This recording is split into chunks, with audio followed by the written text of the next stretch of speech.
Let me call the meeting to order, and I'm going to speak up so everybody can hear me. If they say they can't hear me, I kind of whisper, they say. First thing we got is public hearings. Mr. Goulart. That's correct. Ladies and gentlemen, tonight we have 3 public hearings. Now these hearings all occur before the third and final reading on 3 ordinances. The purpose of the public hearing is to afford you, the public, the opportunity to get up and state whatever you would like to state, whether it would be pro or con as it relates to the particular ordinance. And what I'll ask, if you've got a comment that you want to make, is that you come forward. I need you to sign the public hearing sheet, and then you will have the mic to speak. The first public hearing will be concerning ordinance number 2014-04. It's rezoning, be it ordained by the mayor and council of the city of Fort Oglethrope, Georgia, and it is hereby ordained by the authority thereof, that the following property owned by Ted Moss Volunteer LLC, known as map and parcel number 000010017000C, Heritage Woods subdivision, is hereby rezoned to a R3 zoning. That's the proposed zoning. It is currently R2. So if you would like to come up and make a comment for the mayor and council to take into consideration before the third and final reading, you're more than welcome to come up now one at a time and then sign the sheet, and then you can state your comments. Okay. For the record, Mr. Mayor, on that ordinance, let the record reflect that no one has indicated that they want to make a comment on ordinance number 2014-04. The second public hearing will be on ordinance number 2014-05. This is a subdivision ordinance, and it's be it ordained by the mayor and council of the city of Fort Oglethorpe, Georgia, and it is hereby ordained by the authority thereof, that the following property owned by Ted Moss Volunteer LLC, known as map and parcel number 0002001700C, Heritage Wood subdivision, be subdivided into 57 lots. Is there anyone here tonight that would like to either speak for or against, or state your comments, whatever they may be, for the mayor and council's consideration? If so, please raise your hand. Yes, sir. You want to come forward? If I could get you to sign your name.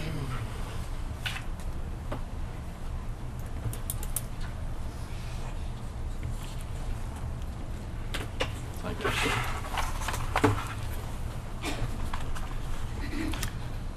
My name is Mike Coleman. I am a new resident of Heritage Woods at Colony Circle. It's my understanding, and I just moved here recently, so I apologize for if I say something that's not right. I was at the zoning committee meeting that approved this. Mike, can you speak up a little bit? Sure. I was at the zoning committee meeting that approved this subdivision, additional 57 lots. And there were a number of us from the subdivision who were questioning, trying to find out how this was going to impact traffic and so forth. We were told that we needed to come to the city commission, city council. Adding 57 houses in that small of an area, when there are still townhomes being built, plus lots being sold over by the fire department, that's going to add a minimum of 57 more vehicles in that subdivision possibly twice that many. And that road now pulling out onto Cloud Springs, just east of Fred's, is a nightmare in the rush hours, morning and evening. School buses come down that road and have to go and sit and wait. A number of elderly people live there, and it's just a matter of time in a number of us residents that there's going to be a fatal accident there trying to cross over that road, turning left, specifically going east. It's my understanding that there's, and I don't know this again, so I may be speaking from ignorance, there's potential planning to widen Cloud Springs Road further down. I don't know. We're just trying to say that we really would like to make sure that the good parts of adding more residents there are not outweighed by the negative parts, with the impact on traffic, with kids playing on that street, and traffic going at a pretty good pace just from Cloud Springs to the end of Colony Circle before they have to turn and go one way or the other. I don't know what the possibilities are of possibly adding a red light there at Cloud Springs. If for nothing else, just to be motion censored to stop during regular part of the day, it's not a problem. But those rush hours, it's a big problem. We're also thinking if possibilities of speed humps on that road to impede the speed of people going down that road, Colony Circle. These are just concerns that residents, current residents have, and you're the place that we were told to come and voice them. So please take this into consideration, if you will. Thank you. Thank you, Mike.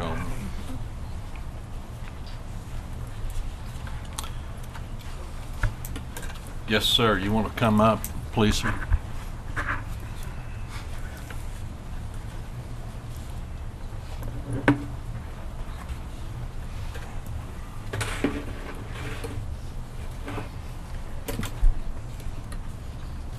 Thank you, sir. My name is Ted Moss, and I own the property presently. I have it pending in a sale. I did want to bring to your attention, in case you didn't know it, that this property was approved several years ago as it's shown. The economy got real bad right after we got this approved, and so we couldn't go ahead with development on it.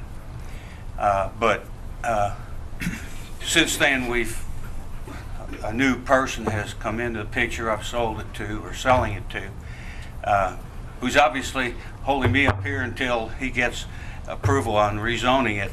It should have been a zone change several years ago when we got this approved. Why it didn't happen, I don't know. Supposedly the county hasn't changed and the city doesn't. So I really don't understand what exactly happened on that, but I did want y'all to know the history on it and that it was approved. Thank you. Is there anyone else in the audience that would like to make a comment? Okay.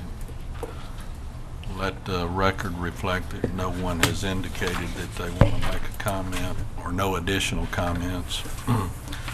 The third and final public hearing will be on ordinance number 2014-06. It's amendment to the zoning ordinance and amendments thereto. The amendment will be to Article 17, C2 General Commercial District. The proposed, or the current Section 17.7, minimum non-impervious areas, states as follows. Multi and non-residential areas in C2 districts shall have a minimum 30% of the gross acreage set aside as open space and shall provide recreational areas within said open space. That's the current section. The new proposed section for 17.7 commercial non-residential areas in C2 districts shall have a minimum 15% of the gross acreage set aside as open space. Multifamily areas in C2 districts shall have a minimum of 30% of the gross acreage set aside as open space and shall provide recreational areas within said open spaces. Is there anyone in the audience that would like to come forward and make a comment on this particular public hearing concerning this ordinance change?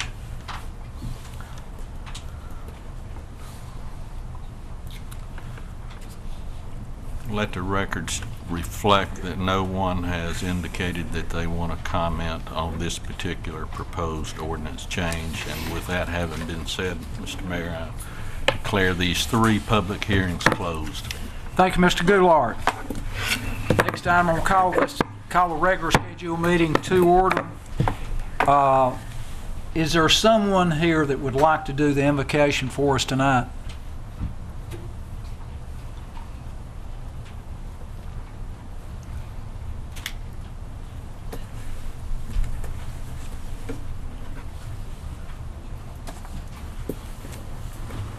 Thank you, Mike.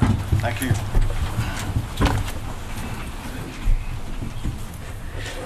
Gracious Father, we come to you now. We give you the honor and the praise that you rightly deserve for all things. We ask, Lord, that you would be with this meeting, this council. Give them wisdom, Lord, beyond even their positions here, to know what is right in your eyes. And we ask that you bless them and bless each one here and each one represented. And may you be glorified in all that's said and done. In Christ's name. Amen. Thank you, Ryan. Would you lead us in the pledge, Mr. Crawford? I pledge allegiance to the flag of the United States of America and to the republic for which it stands, one nation, under God, indivisible, with liberty and justice for all.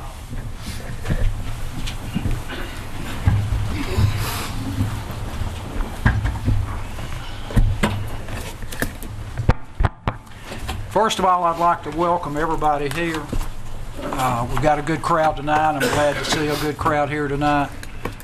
We've got a lot going on tonight. We've got a lot of citizens petitions too. So we'll continue on with the meeting. Next item on the agenda is the proposed approval of the council meeting of March the 10th. If council members have had an opportunity to review, is there a motion to approve? Make a motion. Motion by Mr. Crawford to approve. Is there a second? Second. Second by Mr. Smith. Any further discussion? Mr. Gray? Yes. Mr. Crawford? Yes. Ms. Stanton? Yes. Mr. Smith? Yeah. Motion carried unanimous. Next item on the agenda is communications from the mayor. First of all, let me say, and I do welcome everybody here. City council meetings are business meetings. They're here to carry out the business of the city of Fort Oglethorpe. They're not political rallies. They're not to stomp your feet and get mad at somebody and call names, but they're to carry on the business of the taxpayers of the city of Fort Oglethorpe. The taxpayers, the citizens of the city, are the owners of this city. Each and every one of us that lives in the city, we're shareholders in this city. We all own our little chunk of it. And we're here to carry on that business for the taxpayers. That's what we're here for. That's what these folks were elected for. We got skilled individuals here that are here to carry on your business. You entrusted them to sit here tonight, as other people have sat here before us. And believe it or not, there'll be some after us. So we hope. But anyway, it is a business meeting, and I appreciate your conducting it as a business meeting. We have a vacant seat on the city council. The individual that the council seat is vacant from is appealed to the Supreme Court of the State of Georgia. It's my understanding now that this council can appoint a replacement which would be a temporary appointment, for that individual to serve until that appeal is either heard, won, or lost, and to fill that seat. Am I correct, Mr. Stoltz? Mr. Goulart?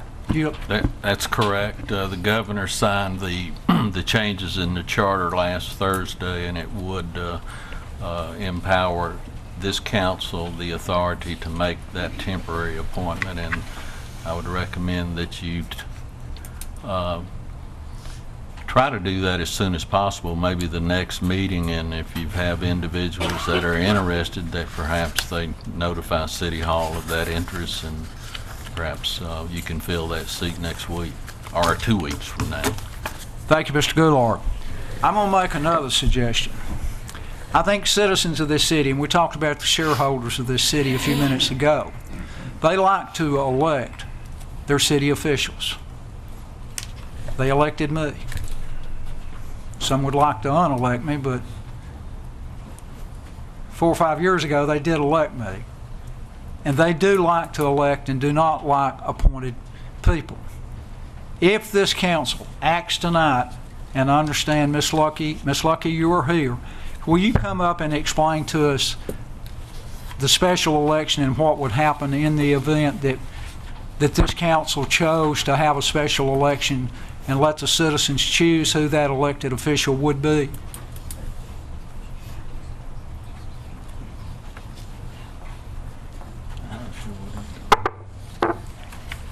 Orma Lucky.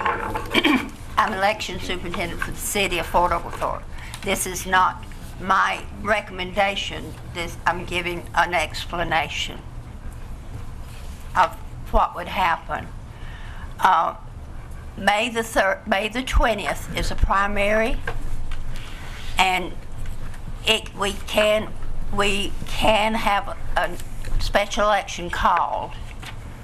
It can have a question on it and to fill a vacancy. And all this is due to the revision that they had, and it was House Bill number 310.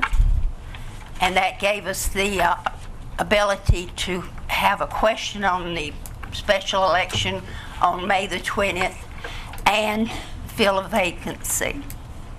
And there is time. I checked. It's running a little bit close, but there is time if the council so did it tonight, if they made the motion or had the resolution to put the vacancy on the special election. There is time to do that. So time is of the essence, am I correct? Right. What would happen? I would have to send the notice to the legal papers on the 2nd of April for publication on 4/9 and 4/16. Qualifying would be from 4/9 through 4/11, and then early voting would begin 4/28. You see, there's a very close timeline there. And then the ballots and everything, the absentee ballots, paper ballots would be ready on 4/28 as well. And then the primary would be on May the 20th from 7 to 7.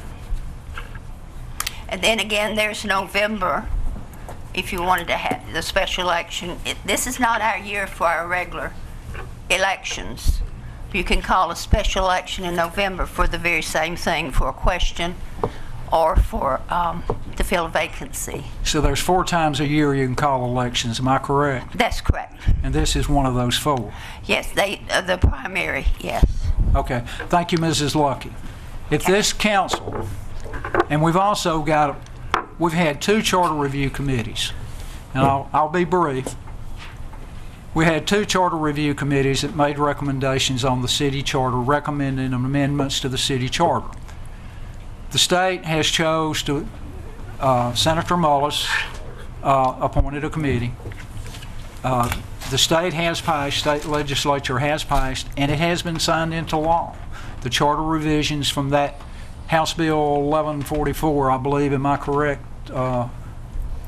Goulart? It's 1134. 1134? But it doesn't state what she's stating. Okay, I know that, but Okay. But that is the bill that changed the charter. That charter is law with or without a vote. Correct. This previous city council selected 2 members each to a charter review committee. City council met with them during their revisions. City council did not meet with them. They did not have input, tried to keep the politics out of it.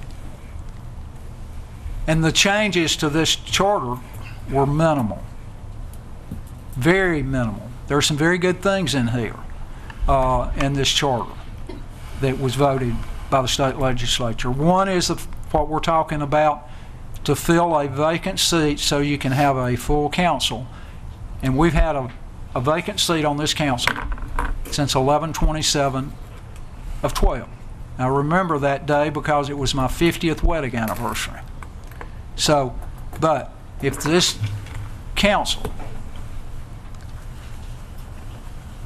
will vote to, and we don't have it on the agenda, to add to the agenda for tonight's meeting, we can vote to call a special election to fill that vacant seat in May, in addition to allow the citizens of the city of Fort Oglethorpe to ratify the changes, and it's law, whether you ratify it or whether you don't. That's one of those things that the state legislature can, or they just did. And I mean, it is the city charter now. I have, believe it or not, I hadn't seen it. But anyway, you can, the citizens, if this council will vote to add to the agenda and vote to pass, we can call a special election in May. Ms. Lucky, I'm going to shut up and let you finish. Okay. I might add the charter that has been in force was made by the legislature, and it was sent then to the, this is what, when was that? Do you remember? I've forgotten the date, the one that's in force now. But anyway, when they finished with it, they sent it to the superintendent of elections for the city to let the people vote on it. Now that's the one that has been in force all this time. So the people did vote on that one. Okay. I don't, and it was put together by the legislature. But all of my dates and all that I have been verified with the state, and everything's in order. I mean, So if this council will add this to the agenda and then vote to pass it, it could be done. Am I correct? that's correct. I'm going to I got a question. Yes, Mr. Crawford. This special election, how much are you saying it would cost? The same as it would if we were having a regular election, and Wow. I've been, my elections have been running around $8,000. Now this past year, last year we had 2 elections, and it was more than that. About the cost of the cannon that was in the budget that we didn't approve. I beg your pardon? About the cost of the cannon that was in the budget that we did not approve. Well, I've had money left over all these years. I asked Mr. Goulart one time what happened to that money. I thought maybe he'd let me use it for something else, but he said no, he had other things for it to be used for. But that's what it would be. It would not cost any more. We would still have, I only have 5 workers now. I used to have 10. And I have my staff down to 5, and I'm the 6th. I fill in and work on days, while they go eat lunch or take a break. But I've come down from 10 people to 5. And we're real thrifty. Thank you, Ms. Lucky. Kate's trying to... I have a question. Yes, Mr. Gray. Mr. Stokes, have you read the amendment that has come down? Yes, sir. I don't think it will allow us to do this, will it? No, sir. Okay. So we cannot give the citizens a right to vote. The amended charter specifically provides that the replacement is a temporary replacement, and is done by a majority vote of the council. So it removes the right from the city to allow the citizens to elect that temporary individual. I think what it does is prevents the possibility of two people sitting in this seat over here. Well, if, for example, that individual is elected, and that's the way the ordinance, the election that's on the ballot, says it's a temporary position. I don't think everybody knows and realizes that. If the appeal, and it's in the state Supreme Court now, or it was filed, I understand, that if that appeal is heard and the individual wins that appeal, then that individual would again regain that seat immediately. Am I correct? No, sir. If you run an election and elect somebody to office, they're elected for the unexpired term. Nowhere in the law does it say that they have to step aside if in fact the vacancy is in fact that the original person that was replaced is in fact coming back into office. So then you have two people that are qualified and elected to sit in a council seat. I think that I highly recommend that the council not do this. Okay, if, for example, this council appoints an individual for a temporary seat, we're going to be paying that individual that's appointed.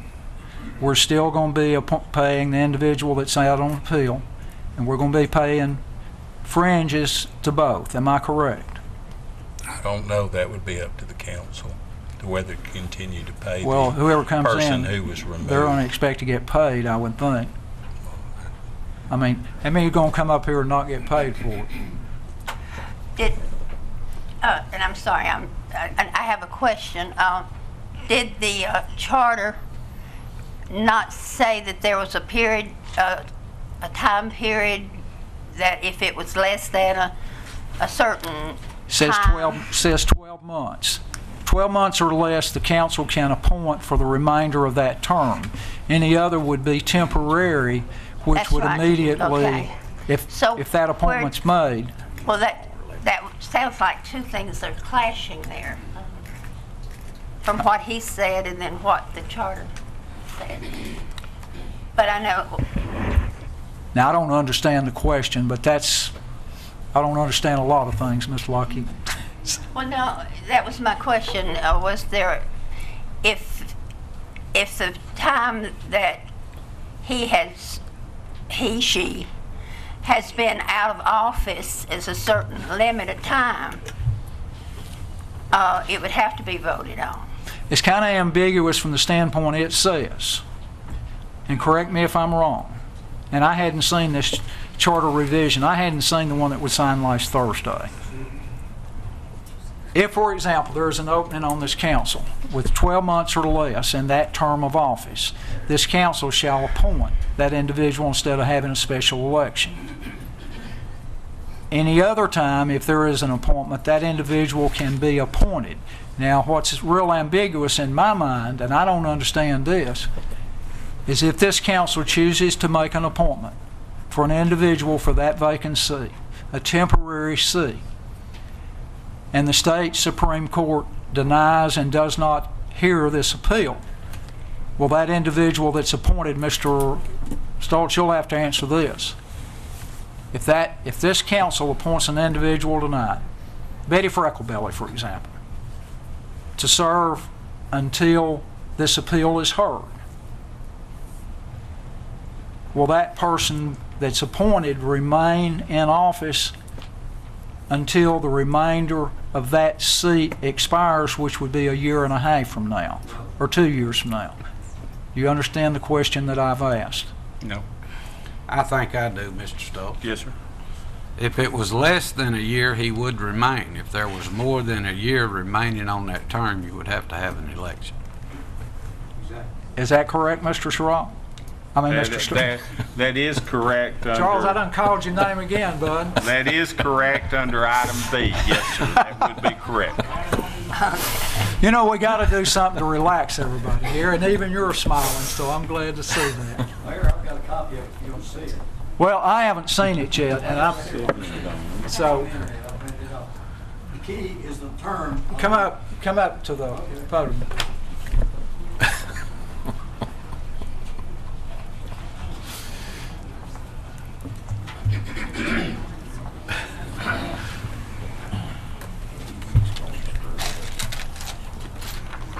Larry Reed. I printed this off on the internet, so it is the charter that's been signed by the governor. But the key on this is the remainder of the term of the person who has been temporarily suspended, the Mr. Sharrock we're talking about. When does his term expire? It expires January 2016. Am I correct? That's correct. January 1st, 2016. Well, if it says the vacancy in the office of mayor or council member shall be filled within 60 days from the date of the vacancy for the remainder of the unexpired term, if less than 1 year. Well, you're saying his is more than 1 year. It is, Okay? yes. So you can't appoint one. It says, but this is by majority of the vote of the city council members upon filling the office by special election if more than 1 year remains on the term. So you're dealing with special election here, not an appointment by the mayor and council. Read the last part of it, please. Let me just read the whole thing together.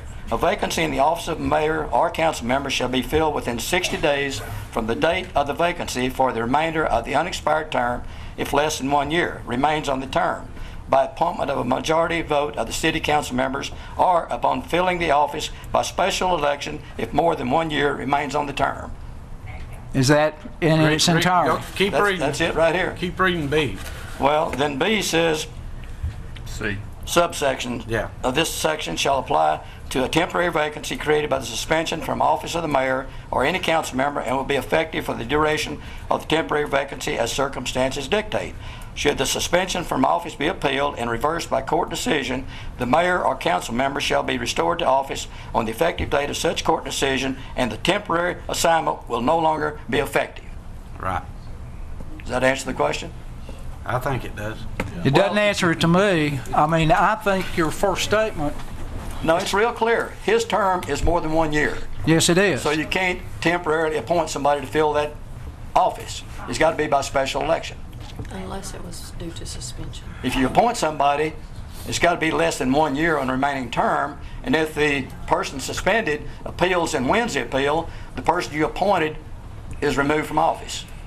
So we're dealing with the length of the term, which you said is 2016.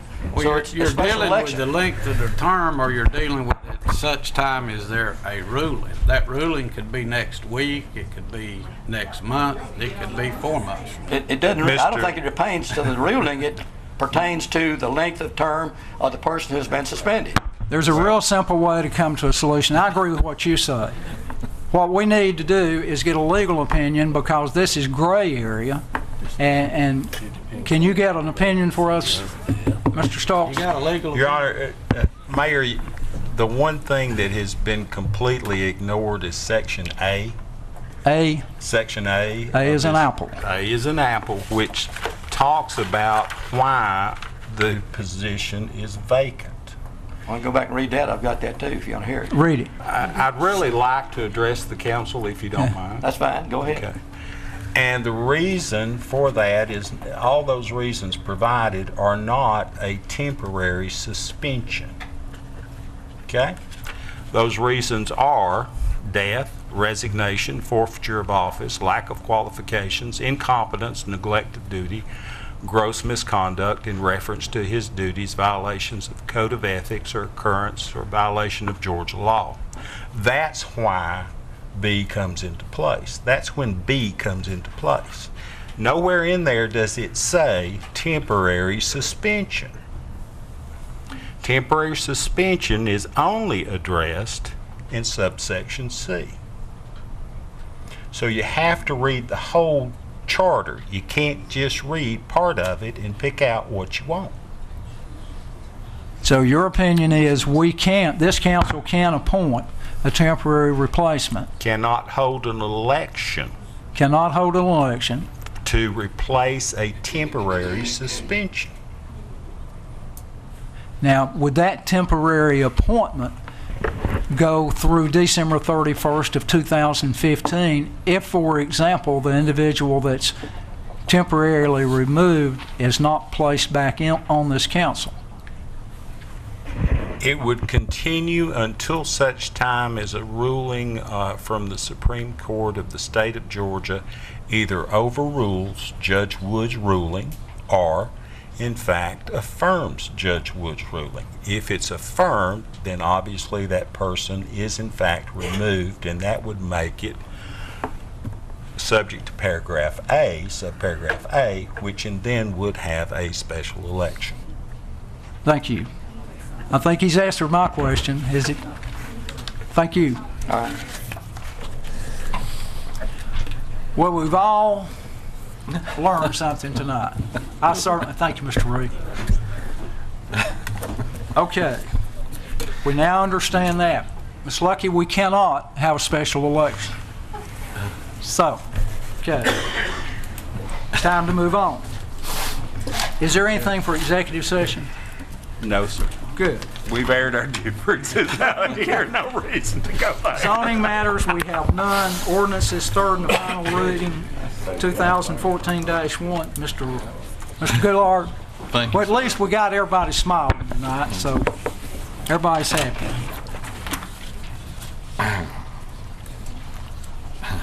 This is ordinance number 2014-04. Rezoning, be it ordained by the mayor and council of the city of Fort Oglethrope, Georgia, and it is hereby ordained by the authority thereof that the following property owned by Ted Moss Volunteer LLC, known as map and parcel number 00020017000C, Heritage Woods subdivision, is hereby rezoned to a R3 zoning. Is there a motion to approve? Make a motion. Motion by Mr. Gray to approve. Second. Second by Mr. Smith. Any further discussion? I have a question, Mr. Yes, Mayor. Mr. Gray. Mr. Goodlard, Yes, sir. the changing it from the R2 to the R3 does not affect how it will be subdivided, does it? The only difference, let me back up and try to explain it this way. It might be a little bit easier than the charter. The current zoning is R2.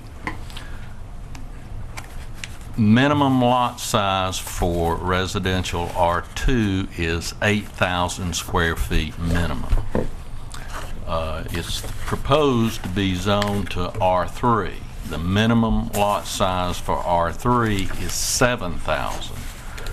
So that tract of land, by rezoning it to R3, would afford the property owner of that tract to get that many more lots. Net effect, probably 2 or 3, maybe 4 more lots than he would have gotten under R4. So that's that. It would affect the 57. That number would drop. So the zoning and the ordinance, if they both stayed the same, he could do the same thing. If just by rezoning and subdividing, he's going to get more houses in the available space. Correct. Is that correct? Yes, sir. That's all, Mr. Mayor. Any further discussion? Mr. Gray? No. Mr. Crawford? Yes. Ms. Stinney? Yes. Mr. Smith? Yeah. Motion carried 3-1. Next item on the agenda under ordinances, third and final reading ordinance 2014-5. Mr. Goulart? Ordinance number 2014-05, subdivision ordinance, be it ordained by the mayor and council of the city of Fort Oglethorpe, Georgia, and it is hereby ordained by the authority thereof. Section 1, that the following property owned by Ted Moss Volunteer LLC, known as map and parcel number 00020017000C, Heritage Woods subdivision, be subdivided into 57 lots. Is there a motion to approve? Make a motion. Second. Motion by Mr. Gray, second by Mr. Smith. Any further discussion?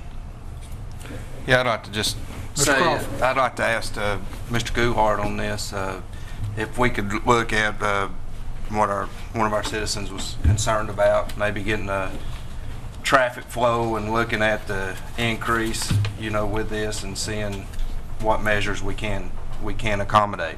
Sure, we can, we've got a traffic counter that will tell you the number, the speed, and the time of day. And I think, we've done some research in the past about the installation of those speed cushions.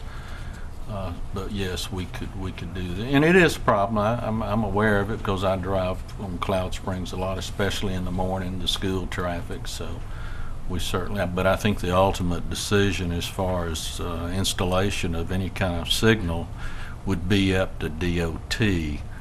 Of course, with your input, that can go a long way. Any further discussion? Mr. Smith? Yes. Ms. Stinney? Yes. Mr. Gray? No. Mr. Crawford? Yes. Motion carried 3-1. Mr. Goulart, third and final reading, 2014-6. Okay, this is ordinance number 2014-06. This is an amendment to our Code of City Ordinances, section or Article 17 C2 General Commercial District is amended as follows. The old section is multifamily, that under 17.7, multifamily and non-residential areas in C2 shall have a minimum of 30% of the gross acreage set aside as open space and shall provide recreational areas within said open space. The new proposed change to this particular ordinance is the minimum non-impervious areas, commercial non-residential areas in C2 shall have a minimum 15% of the gross acreage set aside as open space. Period. Multifamily areas in C2 districts shall have a minimum 30% of the gross acreage set aside as open space and shall provide recreational areas within said open space. Is there a motion to approve? Make a motion. Motion by Mr. Gray, Second. second by Mr. Crawford. Any further discussion? Mr. Smith? Yeah. Ms. Stinney? Yes. Mr. Gray? Yes. Mr. Crawford? Yes. Motion carried unanimous. Next item on the agenda, second reading ordinance 2014-07. Mr. Goulart? Ordinance number 2014-07, amendment to Fort Oglethrope, Georgia Code of Ordinances, Part 2, Chapter 2.38. Whereas it is hereby ordained by the governing authority of the city of Fort Oglethrope, Georgia, that Fort Oglethrope Code of Ordinances, Part 2, Chapter 2, Article 2, Section 2.38 is hereby amended as follows. And what this does, the old section, or which is the current section, has executive session as number 5 immediately after the mayor's comments, based on some complaints of the public having to sit and wait for us to complete our executive session. We decided to offer the new ordinance to change it to the original ordinance and put executive session at the heels of the calendar. So the new section would have it as section 14, which is just before adjournment. Thank you, Mr. Goulart. We do not vote on second reading, so we go to third reading. Next item on the agenda, resolutions. There are none. Unfinished business. Employee cost of living raise, and I'm the one that placed this on the agenda. Our budget calls for city increase for the city employees of 3% this year, I think. It was go effect on March the 1st. We voted, or the council voted, to hold it until they could see what the results of the general revenues that coming in March at the end of this first quarter. I place this on here so this council, we've got employees, truck drivers and people that pick up rubbish and people that work in the city hall, people that collect your water bill. and supervisor employees that have not got a raise. The budget calls for a raise. The mayor's opinion is raises should be given, no matter what the first quarter results are. Is there a motion to allow these raises to take place as the budget calls for?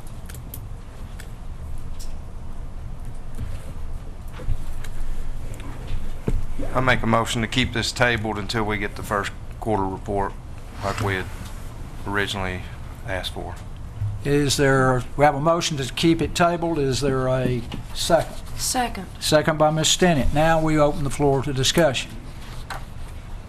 Let me ask a question. I want to ask a tough question. I'm on Social Security. I get my raise. How big, how little, whatever the feds decide I get. No matter what the first quarter results are. If they're terrible, or if they're wonderful, is Mr. Long out there going to get his raise retroactive back to January 1st? Is Mr. Goulart going to get his raise if the results are wrong? That's the real secret. Employees depend on raises. When the budget was put into place in 2013, employees knew that there was a raise in place. Generally takes effect on March the 1st. The guy that drives a truck, that cuts the grass at the park, that works at the swimming pool, that works at the park, at Parks and Recreation, the police officer that's out protecting you at 3 o'clock in the morning, he expects to get his raise March 1st. So, first, and we have a motion, we have an amending motion. We'll vote on the amending motion to hold that in abeyance until the next council meeting first. Mr. Smith? Yes. Ms. Stanton? Yes. Mr. Gray? Yes. Mr. Crawford? Yes. Motion, it will be held until the next council meeting. Ladies and gentlemen, employees of the city, you did not get your raise. So let's move on. I'd like to address something. Yes, Mr. Crawford, you may. This is mine and Miss Council Lady Stennett. We hadn't even made it to the first quarter yet. And politic like that of saying that the employees are not getting a raise based on us. Actually, I've talked to several employees about it, and they understand the circumstances.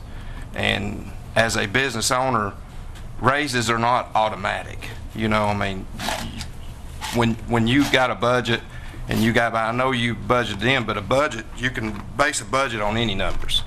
And we would just like to see the first quarter numbers and be able to go with that. And a lot of the employees are aware of this, but I don't appreciate the way you presented that. Mr. Crawford, let me answer you. And I'm not going to get into debate with a council member.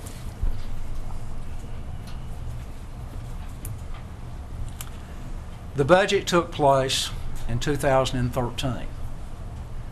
This council, by law, it's mandated by law, must have a balanced budget. The budget 2013 was balanced at the end of the year. We have since, in 2014, increased our budget by approximately $250,000, which this council must, at some point in time, amend. There is only so much you can cut out of a budget that was approved in 2013. The 2013 budget showed a combined water, sewer, park superintendent, roads department. We have since separated that and gone to 2 departments, which will increase the budget in excess of $100,000. City manager, we replaced the city manager, and an additional cost in that is approximately $40-50 grand more than it was the previous year. Those are some of the things that we have got to. The police department, their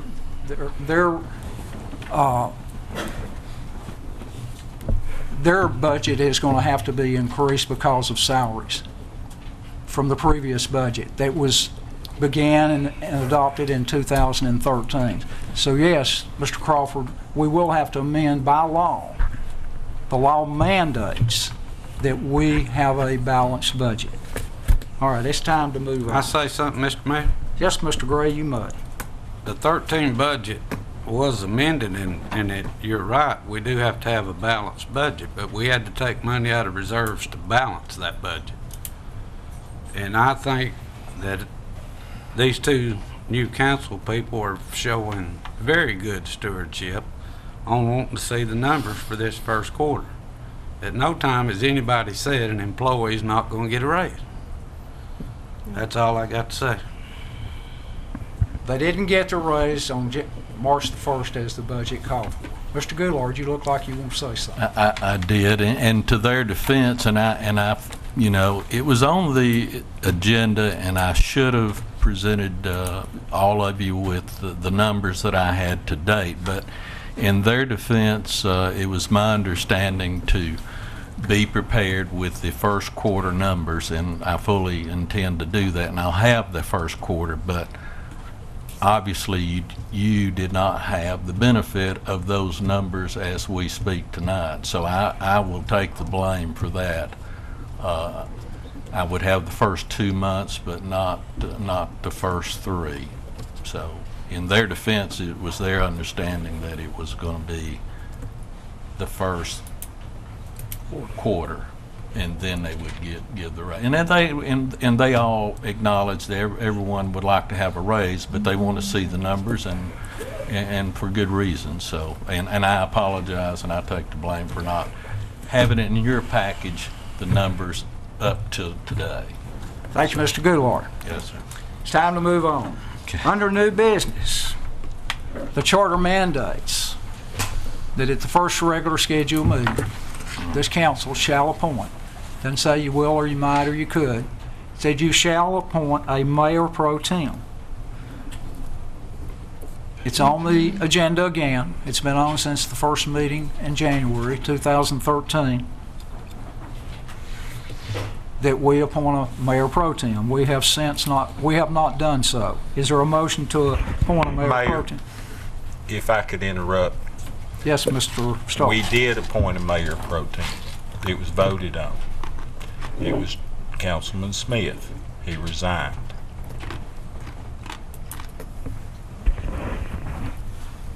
Can we function without a mayor pro tem in the event that there's a catastrophic event to this guy sitting here?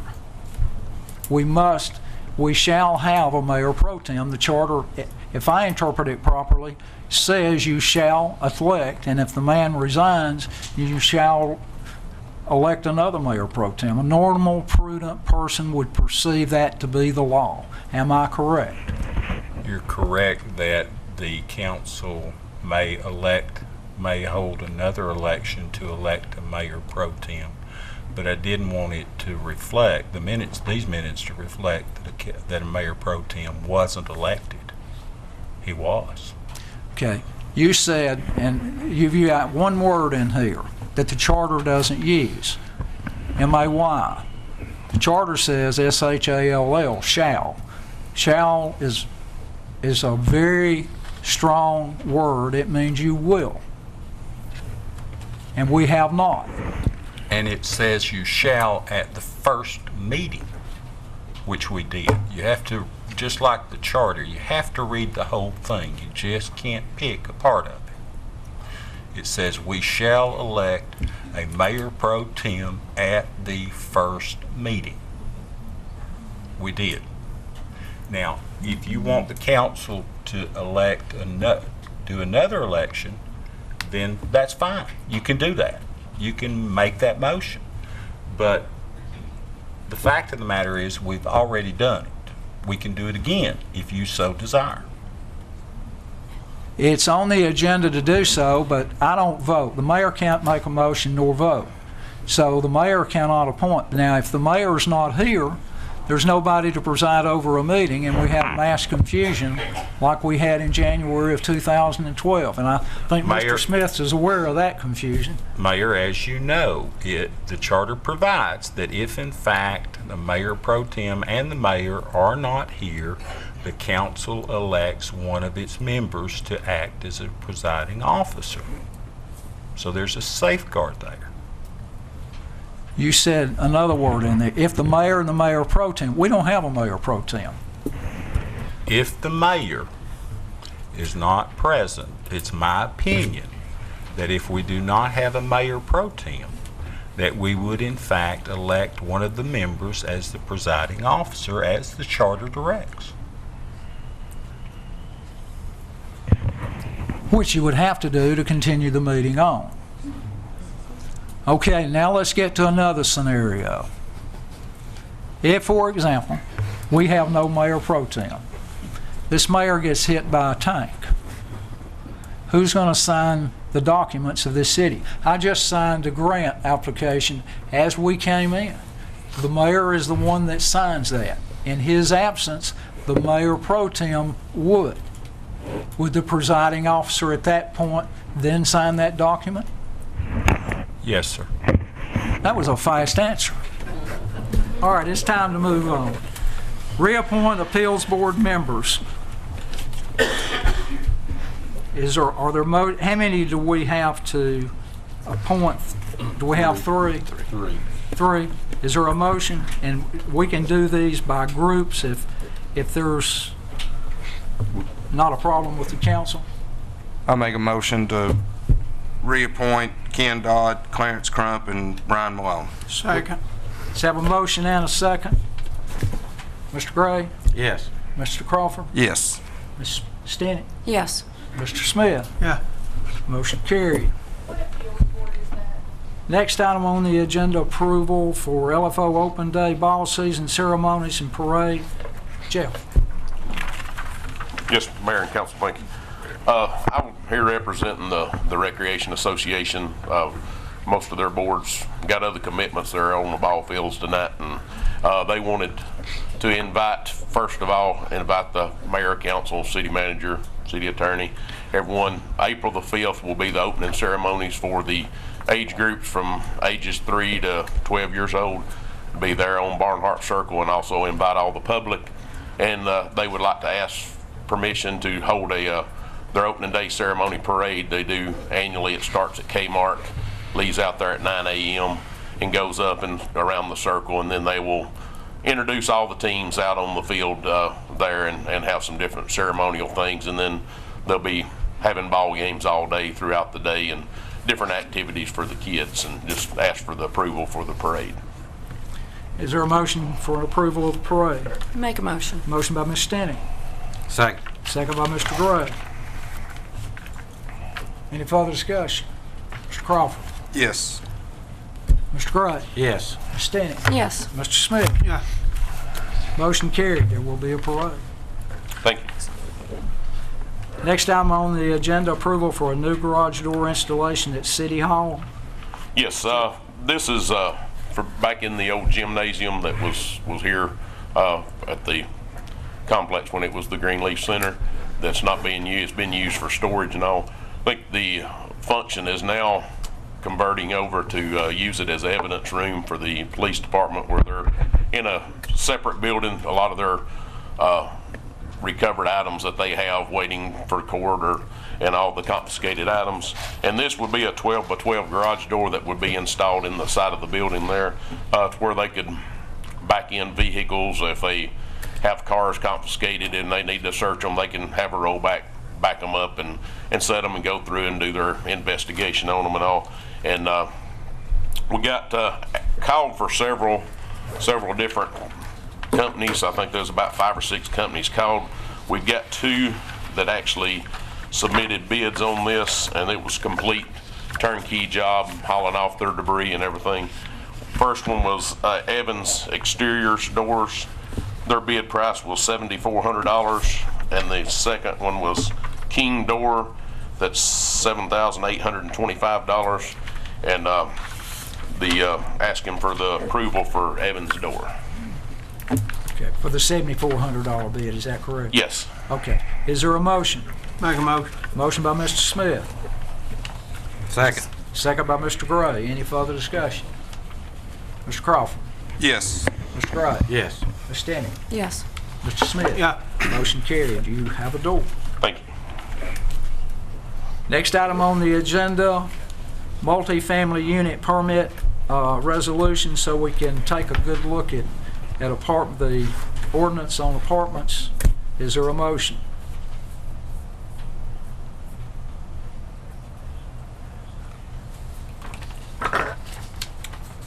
What is it, Mr. Mayor? It doesn't got anybody's name beside it, or What we talked about, Mr. Crawford and I talked about this briefly. We talked about a moratorium so we can take a close look at the number of apartments that are coming down the pipe, so we can make those plans for the educational system, the traffic flow, and those things that come down the pipe with large apartment complex. We don't want to end up unprepared with a huge complex coming in that meets all the guidelines of the ordinance, that we can handle the traffic flow. And that's what we discussed. We discussed it with Mr. Stoltz also. Is there a motion to do that? is it for a 65-day period? Is that correct? Mayor, just for purposes of explanation, I've talked more than I've talked in 2 years tonight, so maybe I ought to keep going. This, as you're aware, you called and asked me to draft this ordinance, which is a moratorium on accepting applications for multifamily housing units. This has nothing to do with approved and ongoing construction for multifamily units. This is only a moratorium or a stop on accepting applications to build multifamily units for a period of 65 days. It's very similar to the sign ordinance moratorium that we entered. You asked me to draft this up, and it basically is for a period of no more than 65 days, so that the council can examine the ramifications of allowing more permitted family units. So that's basically the purpose of it. It doesn't stop anyone who already has a permit. Allows us to get our ducks in a row before. Yes, sir. Do we have a motion to do that? Make a motion. Motion by Mr. Gray. Do we have a second? Second. Second by Ms. Stennett. Any further discussion? Mr. Smith? I know we have a lot of apartments. And this, now the way I understood it, is for each unit that comes in, say, one complex, then for another, and for another, whatever it may. This will give us 60 days to study, like I say, the traffic flow, the units, how it's going to be built, and all this. Is this correct? For any new application for a multifamily unit, it stops even accepting applications for a period of till we pass new ordinances or redo it, Okay. or the maximum that of clarifies. 65 days. Yes, sir. Okay, thank you. Anything further, Mr. Smith? No. Mr. Crawford? Yes. Mr. Gray? Yes. Ms. Stennett? Yes. Mr. Smith? Yes. Motion carried, unanimous. Thank you. Next item on the agenda, City Manager's Report. Mr. Goulart. The only thing I have to report, and I think it's been touched on, is the fact that the governor had signed the charter, and that they had the legislative council there reviewed it and put it together, and it passed both houses, and the governor signed it last Thursday. And like Mr. Stoltz tried to explain, it does afford you the opportunity to put someone in place temporarily until Mr. Shyrock's legal issue can be resolved one way or the other. Depending on how it's resolved is whether or not you have a special election. I said all that to say this, is that perhaps if you have anyone that may be interested in that position, I'd like to be able to put that on the agenda for the appointment next next council meeting, so that's 2 weeks from now. That's all I have to report. Thank you, Mr. Goulart. Next item, city council comments and business. Mr. Crawford. Yes, sir. I'd like to. I'm living up to a promise I made to a bunch of 5- and 6-year-olds. A team that I'm a part of they won the Battle of Chickamauga preseason tournament. So I promised them that I would read their names out so they can see it hear it on TV. So I'm gonna. The 5 and 6 Braves is Micaiah Matthews, Lane Vaughn, Jamison Hinton, Darian Keefe, Kyler Crawford, Trey Tyndall, Elijah Waters, Preston Torbett, Chase Rogers, Charlie Torbett, Memphis Clark, and Jackson Brown. And they did a good job. We 7 8-year-olds finished runner-up in that tournament, and I just wanted to mention those. And as a parent and volunteer, right now we've got our preseason tournament going on up there at our ball fields, and many of you people out there have been up there to volunteer. I know I've seen Council Lady Stennett, she kept gate, and actually Brian has posted a picture on Facebook of Councilman Gray making nachos. Now the status of the person that consumed the nachos we're not sure of at this point. But we're happy. And I know in the past that Councilman Smith and Mayor yourself have spent many a times up there, and many disagreements we have up here in the past, we all can agree on our kids and our recreation. And I just thank everybody for the volunteers, and we can still use them. If you're willing to do something, come up there. I know we can put you to work. But thank you. Thank you, Mr. Crawford. Mr. Gray. And they will put you to work if you show up, I promise you. That's all I got, man. Ms. Stennett. Well, speaking of volunteers, Councilman Crawford, I'd like to take a moment and brag on Chris McKeever and her work with the 6th Cavalry Museum and the first annual volunteer fair, where she had a lot of students from PLC and adults show up. She also had the agencies, Fort O Tourism, Kiwanis Club, North Georgia Y was there, Habitat for Humanity, Center for Hope, and a multitude of other agencies were there, offering what they hope to be able to do, put some volunteers to work here in Fort Oglethorpe and getting people involved in the city and the community. So I hope everybody will take advantage and go by 6th Cavalry Museum and visit with Miss McKeever and all of her generosity and work for the city. So thank you, Mayor. That's it. Is that it? That's it. Thank you, Ms. Stennett. Mr. Smith. Yeah, this probably addressed you, Ron. Over there at Heritage, back there on the back side, I know they didn't want to open up that back side going in front of the fire department. Yes, sir. Is that a permanent thing, or is it something we could look at? Because I know it would relieve some of that traffic going and let it go out on Lakeview Drive. Yes, sir. We can certainly check. Let me check into that. I'll get with Mr. Long, and we'll see what alternatives we may have to relieve that traffic. That's all. Anything further? Next item on the agenda is citizens petitions and requests. Ladies and gentlemen, we have 13 people on citizens petitions. Each individual has 5 minutes to speak, max of 5 minutes to speak, which would mean a minute to get there, get back, whatever. That's 78 minutes. That's an hour and 18 minutes.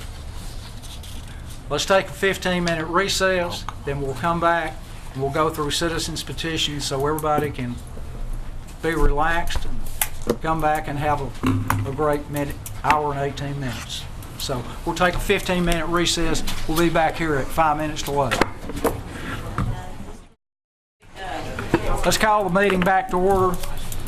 Next item on the agenda is citizens petitions and requests. A couple of council meetings ago, and it may have been the last council meeting, we talked about citizens petitions. And we talked about the order that the parties on that made a request to speak talked.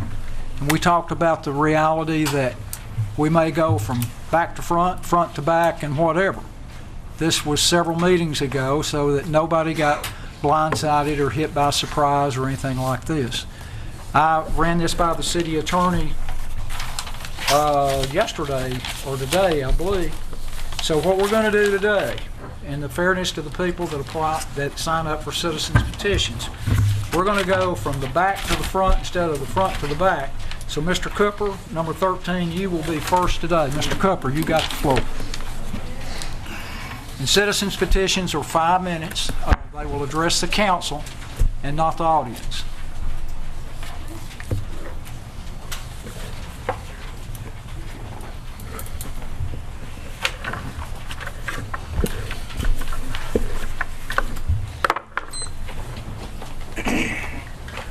Section 2.14 of the newly revised charter. Can you speak up, Mr. Cooper, so I can hear? Under paragraph A states, elected and appointed officers of the city are trustees and servants of the residents, taxpayers of the city, and shall act in a fiduciary capacity for the benefit of such residents and taxpayers. Basically, the charter establishes the job description for this council and this mayor's office to function as such. In looking through the past, almost year now, we've come a long way in some respects, and in other ways we've regressed. Tonight, I think, was witness of the continuing regression that I see coming from the disassociation and the lack of a team approach to administering this government. I think it was self-evident tonight, the mere fact that Councilman Crawford had to make a statement regarding a statement you made is indicative that there is not a team approach for this government. And I believe the citizens of this city deserve that a team approach, a cohesive group of people come to this chamber, as you stated when you opened the council meeting tonight. This is the business of the city, of the government of the city of Fort Oglethorpe. Not a political forum, not a place to air grievances, not a place to voice objections. And I think the majority of the citizens in this city are weary, and we want to see this council and this mayor function as a cohesive unit under this new charter. And there are directives. And I'll give you one example of how the misunderstanding occurs. You were quoted in an article that appeared in the Chattanooga Times on Friday, March the 14th, and you made the statement that you, under the new charter, you wouldn't be able to cancel meetings. You recall making that statement to the reporter? I'm not going to answer your question. I'm going to let you make your statement.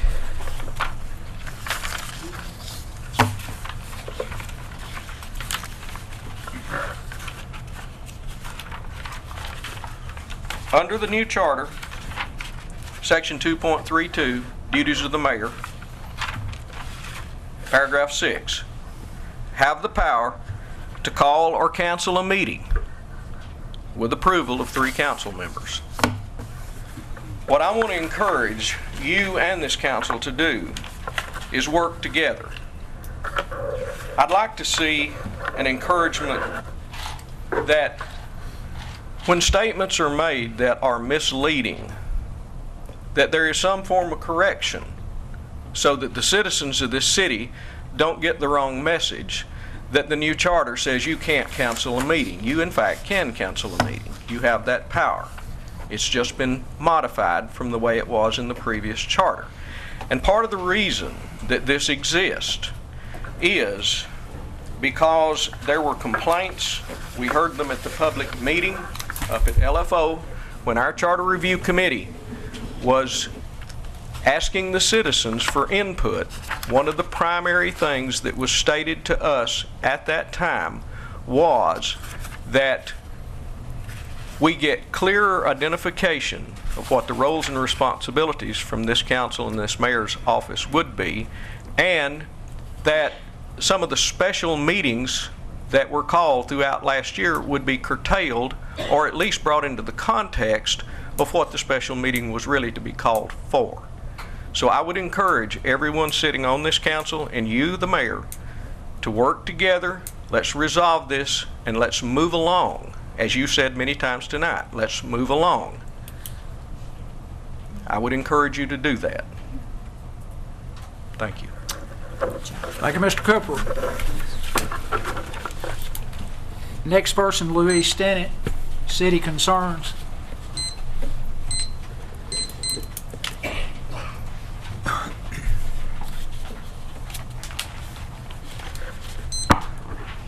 Yes, my name's Louise Stinnett. I live at 35 Patterson Place here in Fort Oglethrope.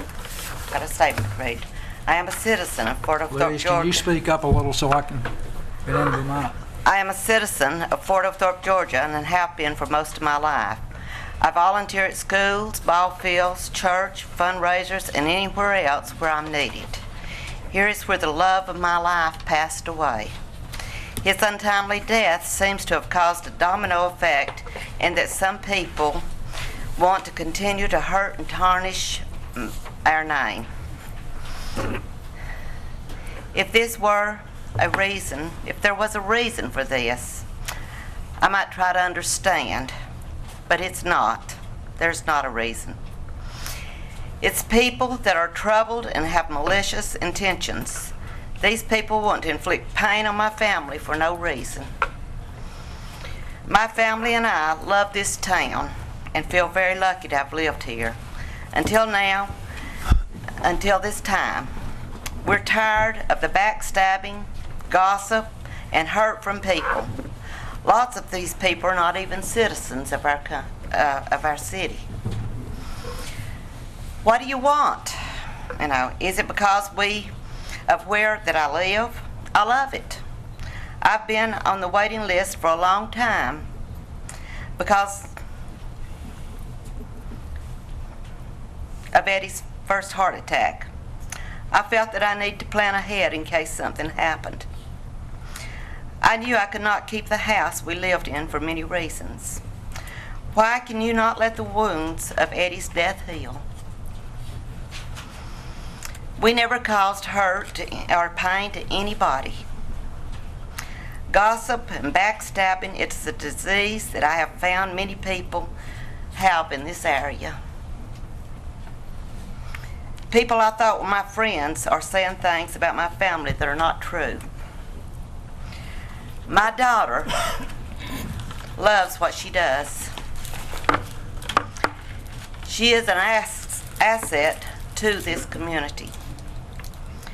Now, saying this, I'm asking you in a nice way to leave me and my family alone.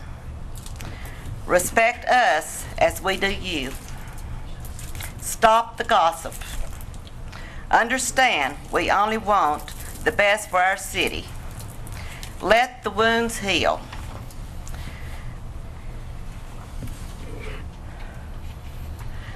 Let the wounds heal before it gets ugly and circumstances of law step in and prevail. Thank you. Thank you, Ms. Stinnett. Thanks, Mom. Barbara Poole, is Barbara here? She had to go back to the hospital. Okay. Barbara's husband, Beimel, and I are good friends. In fact, went to the hospital and saw him the other day. I did not realize that he had to go back to ICU. And he is back in the room. He did not go to rehab as originally planned. I hope Beimel does well. He and I have played over the last 40 years an awful lot of tennis together. Hope Beimel does well. Next person's Sue McCoff, GOFL.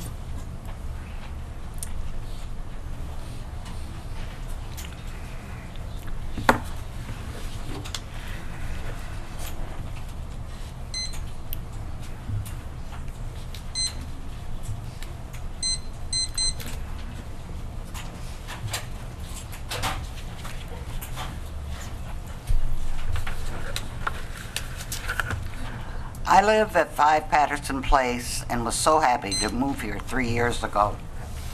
It's like one big family A widow like myself feels safe, and there's always activities to keep me busy and someone to talk to. I love living at Patterson Place, but I don't love what people are trying to do around here. Keeping things stirred up is upsetting us, and at our age, that is not good. If you're not coming to Patterson Place to visit friends, see a movie, play bingo, or volunteer to help, then do us all a favor and stay home. We can take care of ourselves and don't need your interfering. Thank you. Thank you, Sue. Next person, Fred Cagle.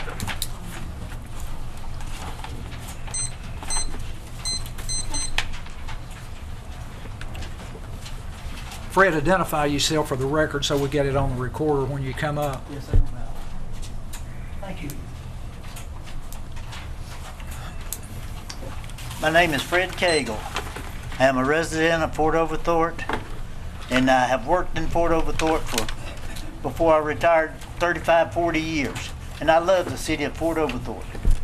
And up until we had one council member here that passed on, and since he left, things have been in an uproar here.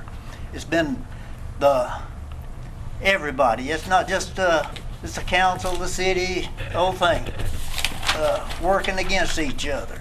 What we need to do is, instead of one pulling on that rope this way and the other one pulling that way, everybody needs to be pulling the same way for the good of Fort Oglethrope.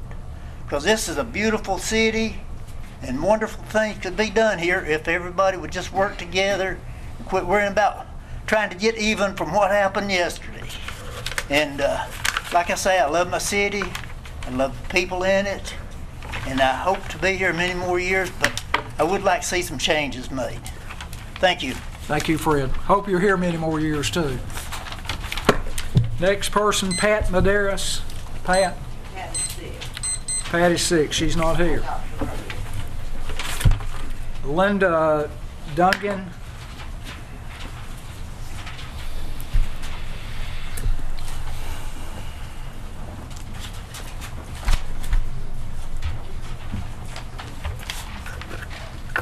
My name was put wrong on the agenda. It's Glenda Duncan and not Linda Dunnigan.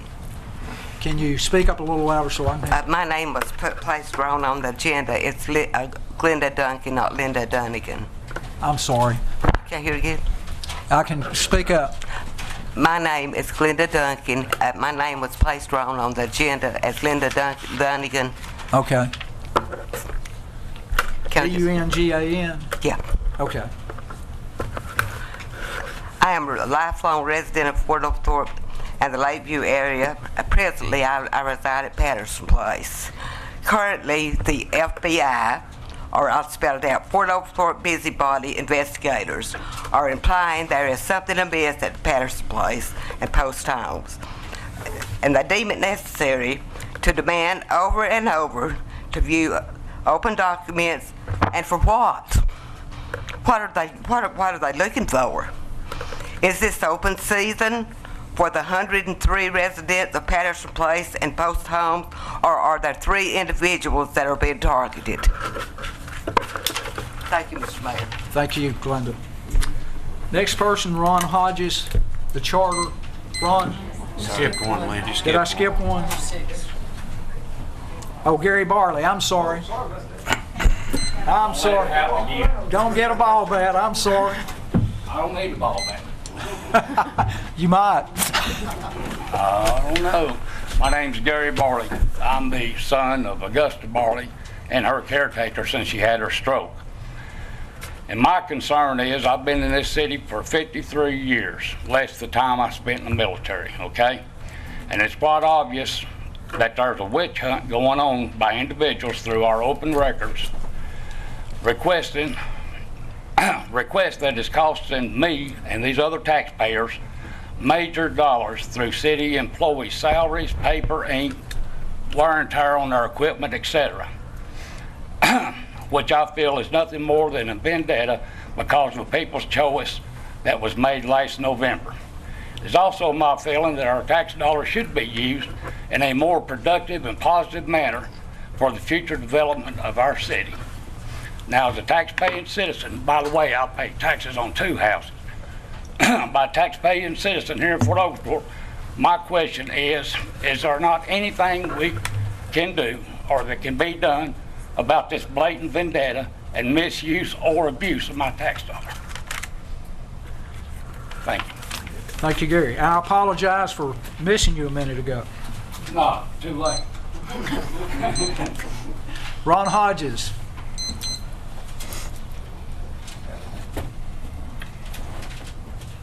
I can say that. Y'all know me, my thing's charter, and I'm gonna stay on the charter.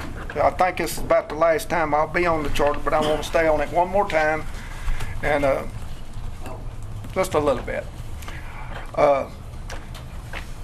And this has messed up my computer and my printer both, just put everything wrong, so I'm a little bit messed up tonight. The new charter, House Bill 1134, that was passed, that has passed the House and the Senate, and the governor has signed it. There are 245 lines in this charter. Excuse me, let me get these out. And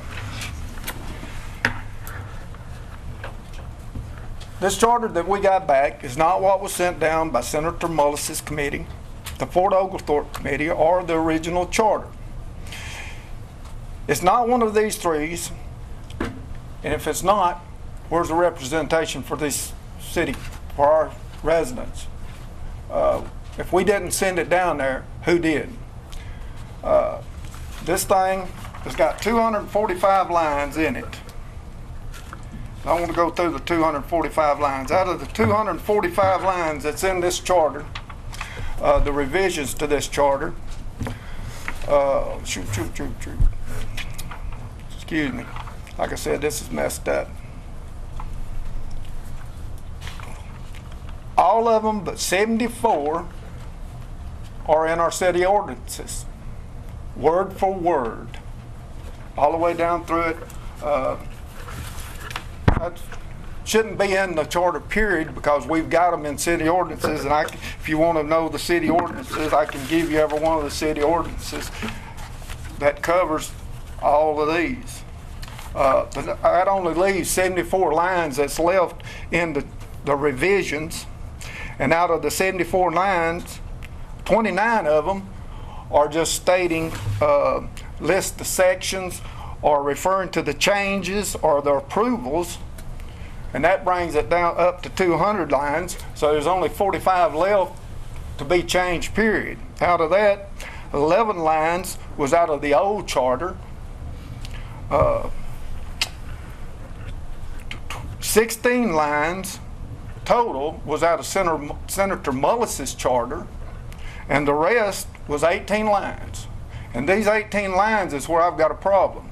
It wasn't out of Mullis's charter, it wasn't out of our charter, it wasn't out of the Fort Oglethorpe's charter to begin with. And I'd like to know where these 18 lines come from. I don't think the Senate or the Legislative Committee changed our charter if they shouldn't have. They've got a right to do what we, send it down as long as there's something in there to base it on. But these 18 lines have got a big effect on our charter, and I'd like to know where they come from. Mr. Gray said that they would look at the charter and make up their mind what they wanted and what they didn't want. Ms. Stennett said on TV that she worked in here till 12 o'clock at night and looked at all 3 charters and sent down what she thought. Now, is this council saying that they've got a right to change this charter? I thought the council was to enforce the charter, not to write the charter. I asked a bunch of questions. I know I ain't been in Fort Oglethorpe but about 7 years, but I went around and asked questions, and I don't believe that any councilman has ever worked on the charter. Am I wrong? Red Smith, am I wrong?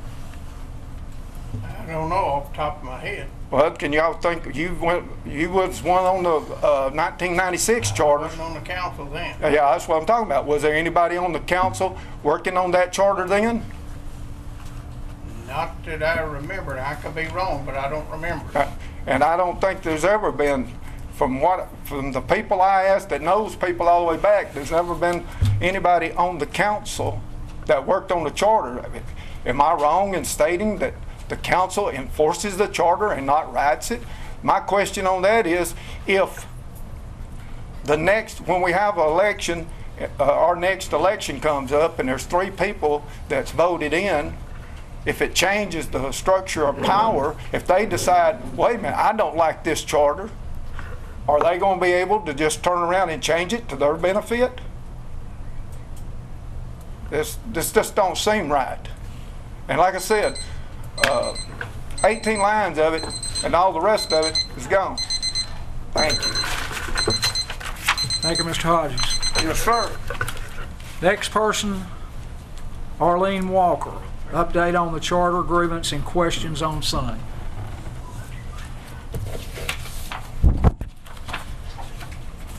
Arlene Walker, Fort Oglethrope. Mayor, can you tell me if you have seen that letter that I handed to you earlier? I opened it just a minute ago and I glanced over it. I have not You have studied never seen that letter? This I had not seen. Okay. On February 24th, I came before the council meeting, and again, as I have many, many times expressed my concern in the order of business at City Hall and how things are being done backwards was the word that I used. I turned in packets to everyone, and it was a grievance that I filed for 3 different items for violations of Open Records Acts and the order of business and such, and that. And so the same packet that I sent in to you, which did address Attorney Robert Stoltz and City Manager Ron Goulart, that part of my speech was erased edited from the taping. Maybe it won't be this time. That letter, sir, Mayor, is a response back to that packet that you all received. And the Attorney General is going to exercise his right in the discretion by mediation. So I chose as an individual not to file a lawsuit because the last lawsuit with complaints against the council as a whole cost the city $44,000. Okay? I chose to do things the proper way and use my own voice, write my own letters, and it cost you nothing. It cost the taxpayers nothing. I spent $35. That's how it should be done. And I just wanted to let you know that and bring it up to date because I personally, as a citizen, I've had a problem from the last 3 years that we have, I think, in Fort Oglethrope. That's not just all of y'all, that's the last council too. We had a attitude that I can do whatever I want, whenever I want, however I want, and we're not following our rules. That's why I keep coming up here and asking questions. None of my questions have been answered. So I expect our leaders to keep their promise to serve with integrity and transparency. And then this is why, then why is it ever possible for me to get information or no information? Some of my open records have been answered and some still have not. And I also reported that there were more to come. There has been another grievance case filed, sir, against the city. I'm sorry. And why are we continuing to break our charter, break our ordinances, laws, just continue to go about business and not correct these issues and not do things in a proper fashion? And when it was brought to your attention, why did we still choose to ignore it? And that is why the Attorney General is going to hold a mediation. and come to the city of Fort Oglethorpe. I think his representative, Stefan Ritter, may bring someone here, but I'll be anxious to hear from that. When I hear, I'll let you know. As obvious, this letter was dated March 14th.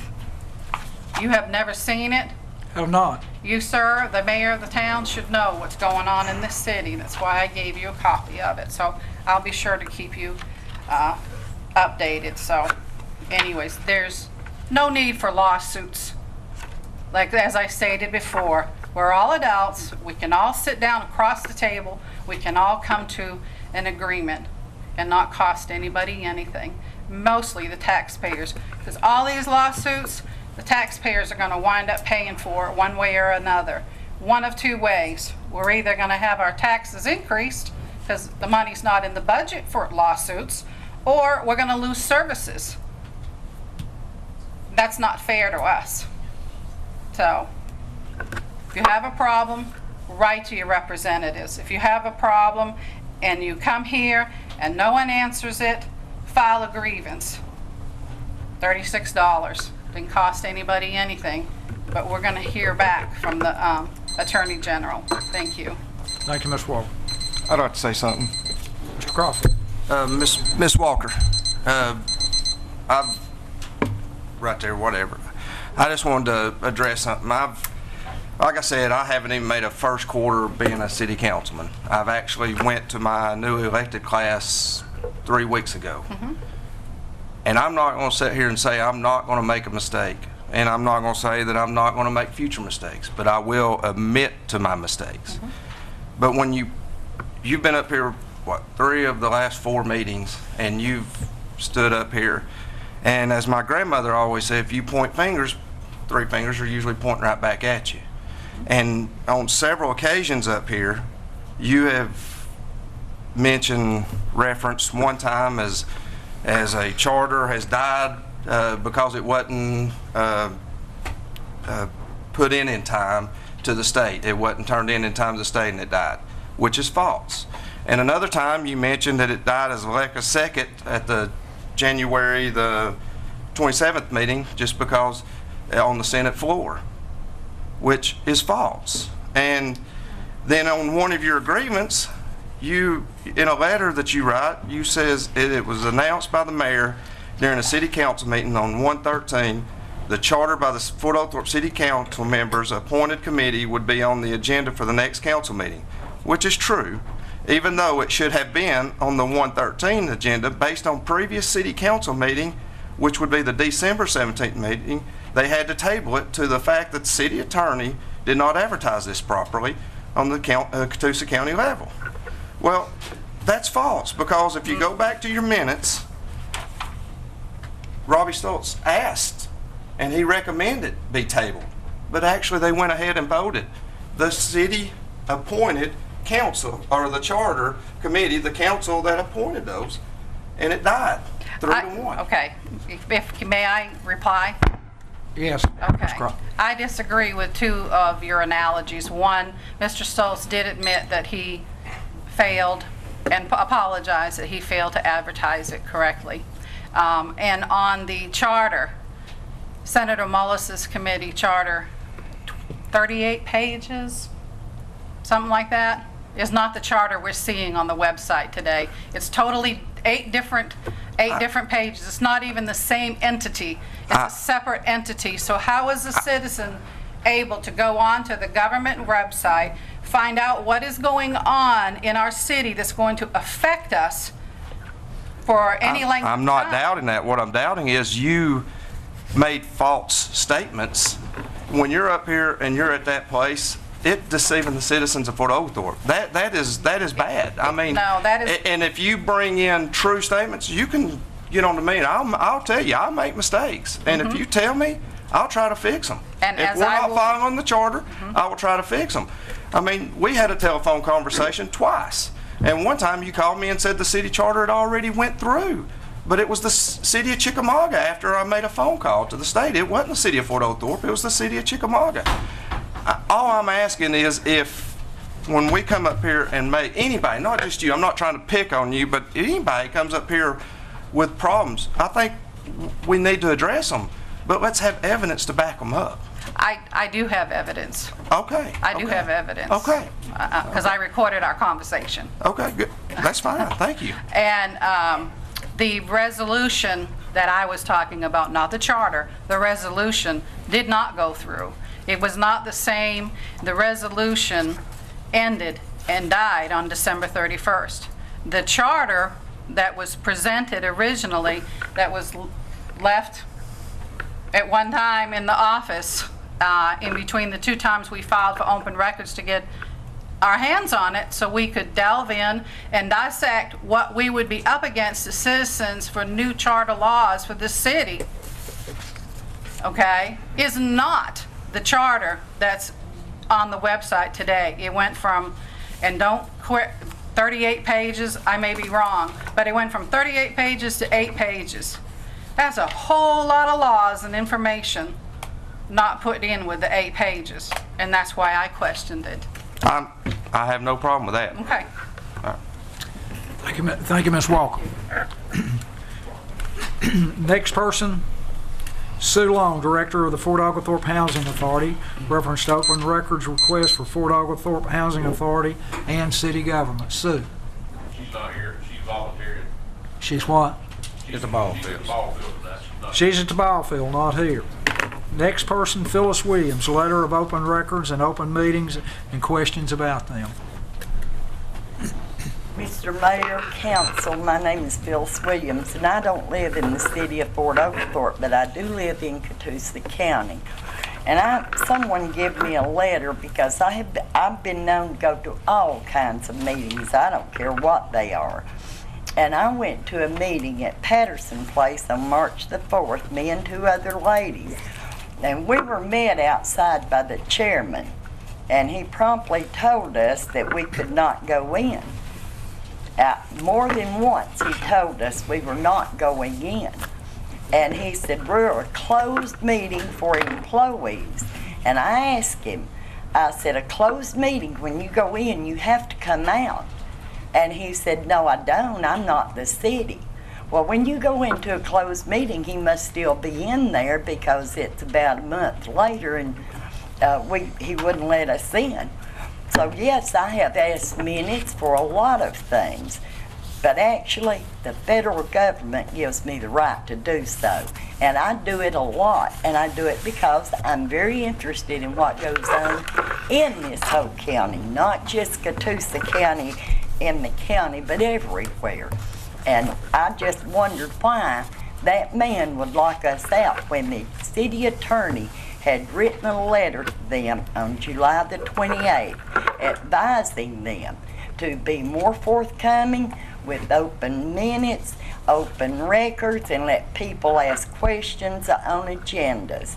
So whatever he thinks, if he don't like his job and the heat's too much, he needs to get out of the kitchen, because what that man did when he turned us 3 away is just to turn the heat up on open records. Thank you. Thank you, Ms. Williams. Next person, Sonny Winston.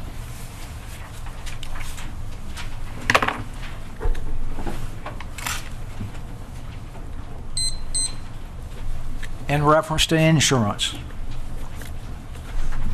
I just have a question, Tom. My name's Sonny Winston. I've lived in Fort Oglethorpe for 45 years. And I must say the last year has been pure. Sonny, can you speak up a little so Can you hear me now? I can hear you now. My name is Sonny Winston. I've lived in Fort Oglethorpe 45 years. And the most of the time has been pleasant, but the last year has been pure. I won't say the word. As a widow, my rights have been violated. But I have a question, Mr. Mayor. Does the taxpayers pay the pensions, the premiums for life insurance for the council? And if so, has any benefits been paid in the last 3 years? Also, is this information open to the public? Thank you. I'm sorry, what? What did you not hear? I didn't hear the last statement. Has any benefits been paid in the last 3 years? And is this information open to the public? That would have, the city attorney would have to answer that, and I He would didn't think it know. would I go asked through him, he open didn't know. records. Do what? I asked him, he didn't know. So I thought you might know. Miss Winston, you've never asked me that question. No, I'm not the city attorney, Mr. Goulart. I confused. He used to be the city attorney. He's still an attorney. But he's the city manager. I did ask him, and he said he did not know. I didn't say I didn't know. I said, Miss Winston, I think you are encroaching on the HIPAA laws. It's a life insurance policy is between the employee and the insurance company. I said the amount of money the city pays for that policy and the premium is subject to open records. And I said, if I were you, call the insurance company. I had a witness with me. That's why I'm sorry, asking this question. that's what I said. No, I don't think so. If you had answered my question, I wouldn't be here tonight. If you had answered my question, I wouldn't be here tonight. But you didn't answer my question. That's exactly what I told you. You didn't. Thank you. Thank you, Ms. Winston. That's the last person under citizens petitions. Is there a motion to adjourn? Make a motion. Is there a second? Second. Second. All those in favor say aye. Aye. This meeting is adjourned.